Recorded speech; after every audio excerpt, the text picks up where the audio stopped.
هل جزاء الإحسان إلا الإحسان فبأي آلاء ربكما تكذبان ومن دونهما جنتان فبأي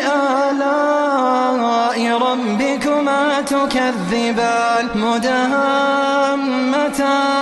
فبأي آلاء ربكما تكذبان فيهما عينان نضاختان فبأي آلاء ربكما تكذبان فيهما فاكهة ونخل ورمان فبأي آلاء